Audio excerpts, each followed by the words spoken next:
இப்போ இந்தியாவுக்கு இருக்கக்கூடிய பிரச்சனை வளைகுடா நாடுகள் நடக்கக்கூடிய பிரச்சனையை விட மிக அதிகமா இருக்கிறது AI deep fake video. Boom அப்படின்ற நிறுவனம் நடத்தின ஒரு ஆராய்ச்சியில ஒரே ஒரு சிங்கிள் ஐடி, அந்த சிங்கிள் ஐடி போட்ட பதிவு 10 பதிவுகள் கிட்டத்தட்ட 14.5 கோடி மக்களால பார்க்கப்பட்டிருக்கு, பகிரப்பட்டிருக்கு. ஈரான் ஒரு பயங்கரவாத நாடு, இந்தியா இஸ்ரேல் கூட நிக்குது அப்படின்னு சொல்லி பிரதமர் பேசினதா ஒரு ஃபேக் வீடியோ. முப்படை தளபதி நாங்க தான் இஸ்ரேலுக்கு உளவு தகவலை கொடுத்தோம், ஈரானுடைய கப்பல் எங்க இருக்கு அப்படின்னு ஒரு ஃபேக் வீடியோ. இன்ஃபர்மேஷன் பிராட்காஸ்டோடைய ஒரு மூத்த அதிகாரி, செக்ரட்டரி லெவலில் இருக்கக்கூடிய அதிகாரி, இனிமே ஈரானுக்கு ஆதரவா சமூக வலைதளங்கள் யாராவது பதிவுகள் போட்டீங்கன்னா அவங்களை கைது செய்து ஜெயில போடுவோம் அப்படின்னு ஒரு பதிவு.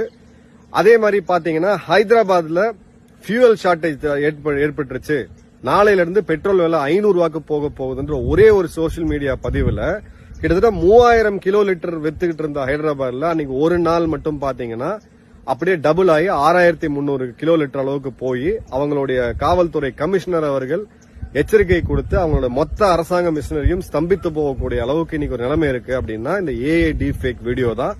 இந்த ஏஐ டீப் ஃபேக் வீடியோவை துபாய் எப்படி பண்றாங்க, கடுமையா நடவடிக்கை எடுக்கிறாங்கன்றத பாக்குறோம்.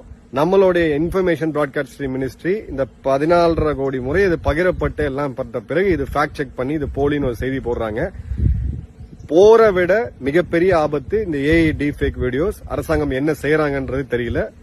டீடைல் வீடியோ நம்ம யூடியூப் சேனல்ல போட்டிருக்கோம், மறக்காம பாருங்க.